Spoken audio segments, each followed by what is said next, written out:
ചെന്നിത്തലയെ പോലെ ഒന്നുമല്ല, അമിത്ഷായുടെ വമ്പൻ പദ്ധതി വരുന്നുണ്ട്.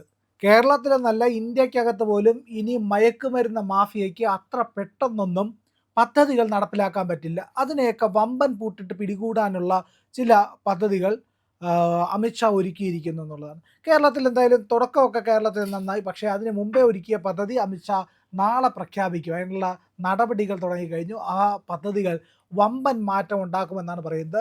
ഏതായാലും അതൊരു അഭിമാനകരമായിട്ടുള്ള ഒരു നീക്കമല്ലേ? എന്താ അഭിപ്രായം?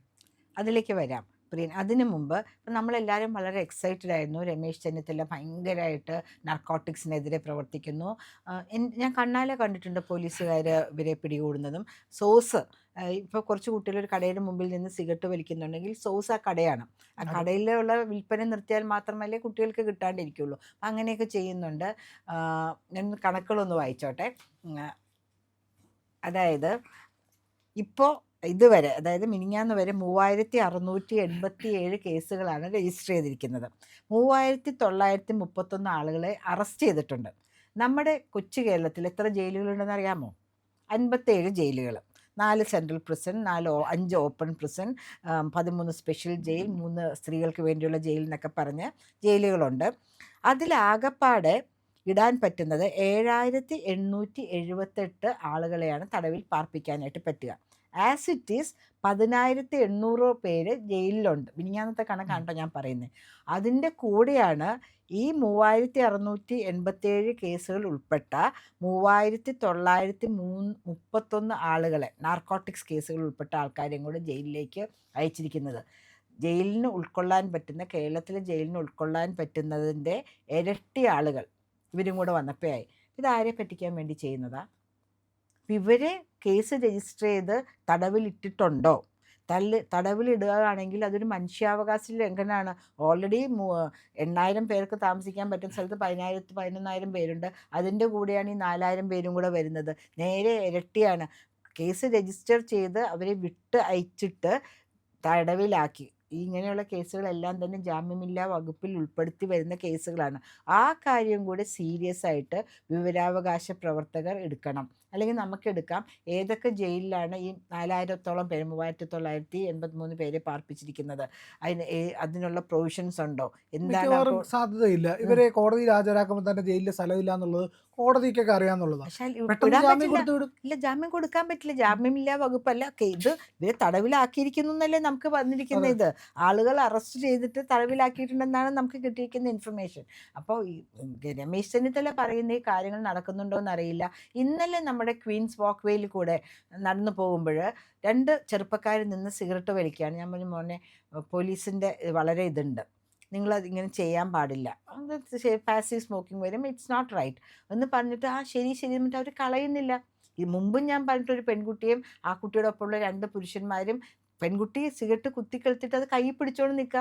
അതിലെന്തോ ഈ ലഹരി പദാർത്ഥങ്ങൾ ചേർന്ന, ശരി ശരിയെന്ന് പറഞ്ഞിട്ട് ഇവർ okay aunty, okay, thank you for the information എന്ന് പറഞ്ഞിട്ട് സിഗരറ്റ് കളയുന്ന, ഇത് കളയൂന്ന് പറഞ്ഞിട്ട് അവർക്ക് എന്ത് ചെയ്യണമെന്നറിയില്ല.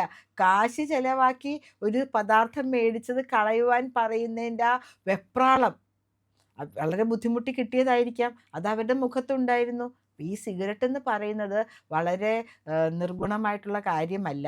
അതിൽ പല MDMA പോലുള്ള ലഹരി പദാർത്ഥങ്ങളും അതിൽ ചേർത്ത് കൊടുക്കുന്നുണ്ടാവും എന്നിവരുടെ സംഭ്രമത്തിൽ നിന്ന് എനിക്ക് മനസ്സിലാക്കി. പണ്ടൊക്കെ പുകയിലയ്ക്ക് ഒരു പ്രത്യേക നിറമായിരുന്നു. ഇന്നലെ ആ കുട്ടികളുടെ കയ്യിലുണ്ടായിരുന്ന പുകയിലയ്ക്ക് കുറേയും കൂടെ ഡാർക്ക് ബ്രൗൺ കളർ പോലെ എനിക്ക് തോന്നി. കുറച്ചും കൂടെ അതിന് കട്ടി കൂടുതലുള്ള പോലെ തോന്നി. It was evident. പിന്നെ ഞാൻ ഒരു സദാചാര പോലീസിങ്ങോ അങ്ങനെ എനിക്കതിനൊരു ബാഡ്ജൊന്നും തന്നിട്ടില്ല രമേശ് ചെന്നിത്തല. തൂഫാൻ വാരിയർ എന്നും പറഞ്ഞിട്ടുള്ള ബാഡ്ജൊന്നും പലർക്കും കൊടുത്തു കേട്ടോ, വീടുകളിൽ പോയിട്ട്. ഇങ്ങനെ നടക്കുന്ന എനിക്ക് ആ ബാഡ്ജ് കിട്ടിയിട്ടില്ല എന്നുള്ളതിൻ്റെ സങ്കടം കൂടെ ഞാനിതിൽ രേഖപ്പെടുത്തുന്നു, ഇവിടെ കൂടെ രേഖപ്പെടുത്തുന്നു. ആ ബാഡ്ജ് ഉണ്ടായിരുന്നെങ്കിൽ ഞാൻ ആ കുട്ടികളടുത്ത് കാര്യങ്ങൾ കുറച്ചും കൂടെ ചോദിക്കാമായിരുന്നു. അപ്പോൾ നമ്മൾ സംസാരിച്ച് വന്നത് ഇത് കേരളത്തിൽ ഒരു എന്താ പറയുന്നത്, കണ്ണ് പൊടിയിടാൻ വേണ്ടി നടക്കുന്ന ഒരു ശ്രമമാണോ എന്നും കൂടെ ആൾക്കാർക്കിപ്പോൾ ഒരു സംശയം തോന്നി തുടങ്ങിയിട്ടുണ്ട്. ശരിയല്ലേ? അതെ, അതെ. ഇന്നത്തെ ഓപ്പറേഷൻ തൂഫാൻ എന്ന് പറയുന്നു. അത് അതിൽ മാത്രമല്ല, ഈ പറയുന്ന കൂടുതലായിട്ടും പിടിക്കപ്പെടുന്നത് കഞ്ചാവാണ്. ആ ഈ കഞ്ചാവ് പോലുള്ള സാധനങ്ങൾ. കഞ്ചാവിനേക്കാൾ, കഞ്ചാവ് ഈ നാട്ടിൽ പണ്ട് തൊട്ടേ അതെ ഉള്ളതാണ്. അതെ അതെ. അതുകൊണ്ട് അത് പിടിക്കണം. ഇടുക്കി ഗോൾഡ് അതെ, സിനിമ വരെ വന്നിട്ടുണ്ട്. പിടിക്കേണ്ടതുമാണ്, ഇല്ല എന്ന് പറയുന്നില്ല. പക്ഷേ പ്രശ്നം എന്ന് പറഞ്ഞു കഴിഞ്ഞാൽ ഈ മയക്കുമരുന്നാണ് ഇവിടുത്തെ ഏറ്റവും വലിയ പ്രശ്നം. അതായത് ലഹരി, രാസലഹരി. രാസലഹരിയാണ്. അപ്പോൾ ഇതിനെ പിടിക്കുന്നില്ല. അപ്പോൾ കഞ്ചാവ് വേട്ടയുടെ പിന്നിൽ പലപ്പോഴും ആരോപിക്കപ്പെടുന്നതെന്ന് പറഞ്ഞു കഴിഞ്ഞാൽ, കഞ്ചാവ് പിടിക്കുമ്പോഴത്തേക്ക് ഈ മദ്യപിക്കുന്ന ആൾക്കാർ കഞ്ചാവിലോട്ട് പോകുമോ എന്നുള്ളതാണ്. മദ്യമാഫിയയ്ക്ക് വേണ്ടിയിട്ടാണ് കഞ്ചാവ് പിടിക്കുന്നത് എന്നൊരു ആരോപണം വരാറുണ്ട്. അപ്പോൾ അങ്ങനെയാണെങ്കിൽ മദ്യമാഫിയെ സഹായിക്കും. ഒരു ലഹരിയിൽ നിന്ന് മറ്റു അല്ല ലഹരിയിലേക്ക് പ്രിയൻ, കൊണ്ടുപോകാനാണെങ്കിൽ എന്ത് കാര്യം? കഞ്ചാവിനെ നമുക്കിപ്പോൾ വിടാം. ഇപ്പൊ കഞ്ചാവൊക്കെ പറഞ്ഞാൽ ഒരു ഒന്നുമില്ലാത്ത സിഗരറ്റ് നിർഗുണമായിപ്പോയി. പോലെയൊക്കെ ആയി മാറി. സിഗരറ്റ് അതുപോലെ ആയിപ്പോയി. പക്ഷെ ഇപ്പോൾ രാസലഹരിയാണ് നമ്മളുടെ കുട്ടികളെ തകർക്കുന്ന കാര്യം. അതെ. രാസലഹരി മനോനില എന്ന് തെറ്റിക്കും. ഒരു ഇന്റർനാഷണൽ മാഫിയാണ്. അതെ. ഇന്റർനാഷണൽ മാഫിയ കേരളത്തിൽ വളരെ നല്ല നിലയിൽ പിടിമുറുക്കിയിട്ടുണ്ടെന്ന് കൃത്യമായിട്ട് വിവരമുള്ള ഒരു വ്യക്തിയാണ് ഞാൻ. കാരണം പലപ്പോഴും ഒരു കൗൺസിലർ എന്ന നിലയിൽ പോലീസിനോടൊപ്പമോ ആരോഗ്യ പ്രവർത്തകർക്കോ ഒപ്പം പോകുമ്പോൾ ഇവർക്കൊന്നും പിടി കിട്ടാണ്ട് വഴുതി പോകുന്ന ഒരു നെറ്റ്വർക്ക് തന്നെ ഇവർക്കുണ്ട്.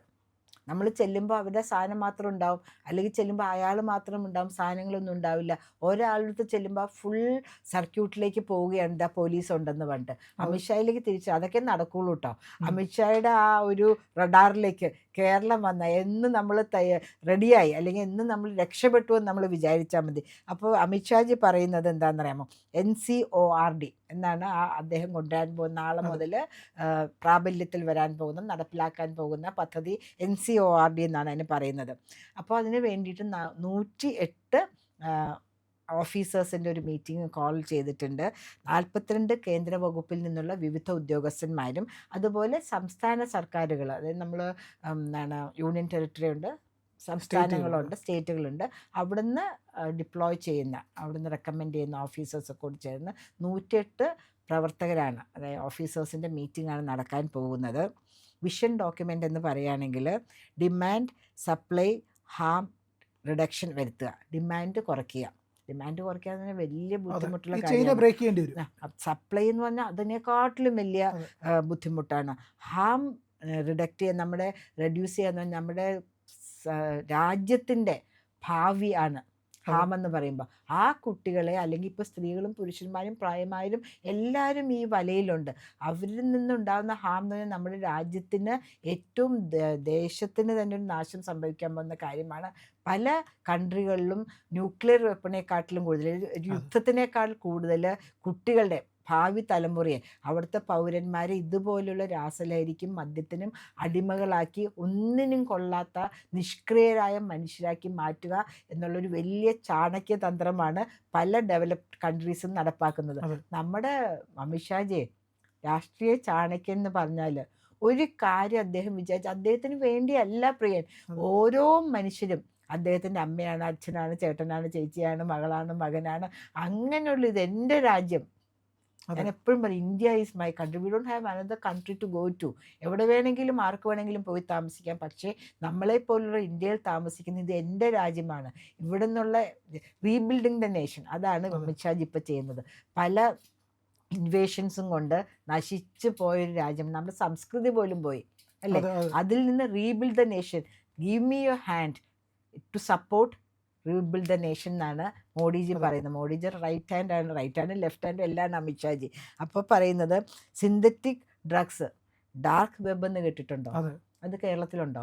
കേരളത്തിലുണ്ട്, വ്യാപകമായിട്ടുണ്ട്. ഈ പറയുന്ന ലഹരിയുടെ പ്രധാനപ്പെട്ട സോഴ്സുകളിലൊന്നും അതാണ്.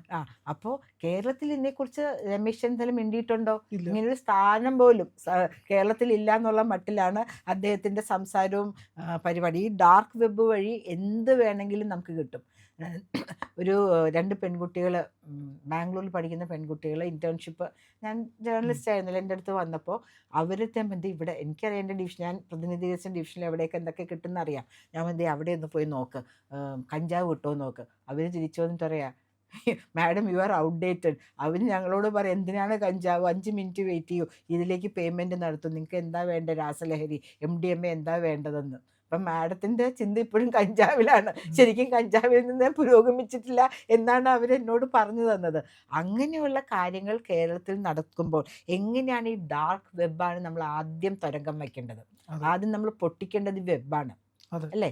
അതാണ് നമ്മളുടെ കുട്ടികൾക്ക് വളരെ ഈസി ആയിട്ടും ചീപ്പായിട്ടും സ്വന്തം വീടുകളിലേക്ക് വരെ സപ്ലൈ ചെയ്ത് കിട്ടുന്ന കാര്യങ്ങൾ. അതിനെ തുരങ്കം വയ്ക്കണമെങ്കിൽ ശരിക്കും പറയുകയാണെങ്കിൽ രമേശ് ചെന്നിത്തല വിചാരിക്കുകയാണെങ്കിൽ, അദ്ദേഹം ആത്മാർത്ഥമായിട്ടാണ് ഇതിൽ ഓപ്പറേഷൻ തൂഫാൻ നടത്തുന്നതെങ്കിൽ നമ്മളുടെ അമിത്ഷാജിക്ക് ഷേക്ക് ഹാൻഡ് കൊടുക്കണം. ഡൽഹിയിൽ പോകുമ്പോൾ എപ്പോഴും പറയുന്ന കാര്യമാണ്, കേരളത്തിൽ നിന്ന് ഒരു സപ്പോർട്ടുമില്ല. അന്ന് പിണറായി വിജയൻ ആണ് ഭരിച്ചിരുന്നത്, ഒരു സപ്പോർട്ടുമില്ല. ഇതൊരു സ്വന്തം രാജ്യം പോലെയാണ് അദ്ദേഹം കണക്കാക്കിയിരുന്നത്. ഓരോ സ്ഥലത്തും ഓരോ രാജ്യങ്ങളിലും പ്രശ്നങ്ങൾ എത്തുമ്പോൾ കേരളം നിങ്ങൾക്കൊപ്പം, കേരളം എവിടെയാണെന്ന് പോലും ആ രാജ്യക്കാർക്ക് അറിയില്ല. ഓരോ സ്ഥലത്തും ഓരോ പ്രശ്നം, ഞങ്ങൾ നിങ്ങളോടൊപ്പം ഇവിടെ സമരം ചെയ്യണു, അത് ചെയ്യണു. ഒരു കാര്യം പറഞ്ഞോട്ടെ, ഞാൻ ദുബായിലിരിക്കുമ്പോഴാണ് നമ്മുടെ സദ്ദാം ഹുസൈനെ അദ്ദേഹത്തിൻ്റെ തന്നെ പാലസിൻ്റെ പുറകിൽ തൂക്കിക്കൊന്ന് ഇതാക്കിയത്. ഞാൻ വിചാരിച്ചു ദൈവമേ തൊലഞ്ഞു, ഇനി പുറത്തിറങ്ങാൻ പറ്റില്ല, ഇരിക്കുന്നത് ദുബായിലാണ്. ഇവിടെ വിളിച്ചപ്പോൾ എൻ്റെ ഫ്രണ്ട്സ് പറഞ്ഞു പുറത്തിറങ്ങാൻ പറ്റില്ല, ഇവിടെ സിറ്റി ബാങ്കിനും നേരെ ആക്രമണം, ബാങ്ക് ഓഫ് അമേരിക്കയ്ക്ക് മുമ്പേ ആക്രമണം, പുറത്തിറങ്ങാൻ പറ്റില്ല, ഇവിടെ ബന്ദാണ്. അവിടെ ഒന്നുമില്ല. സദ്ദാം ഹുസൈന് കൊച്ചി അല്ലെങ്കിൽ കേരളം എന്നൊരു രാജ്യം ഉണ്ടെന്ന് അറിയാമോ? ഇങ്ങനെയാണ് ഇവിടുത്തെ കാര്യങ്ങൾ നടക്കുന്നത്. അപ്പോൾ അമിത്ഷാജിയുടെ ഈ പദ്ധതിയിൽ കൂടെ കേരളം രക്ഷപ്പെടും, ഇന്ത്യ രക്ഷപ്പെടും. ഇന്ത്യയിൽ പല സ്ഥലത്തും കേരളത്തെ പോലുമോ അതിനേക്കാൾ കൂടുതലോ ഡ്രഗ്സിൻ്റെ മെനസുണ്ട്. അതെ. അപ്പോൾ പല സ്ഥലത്തും ഉൽപ്പാദിപ്പിക്കപ്പെടുന്നുണ്ട്. അപ്പോൾ നമ്മൾ ഇടുക്കി ഗോൾഡ് എന്ന് പറയുന്നത് പോലെ പല സംസ്ഥാനങ്ങളിലും വളരെ വ്യാപകമായിട്ടുള്ള രീതിയിൽ ഉപയോഗമുണ്ട്.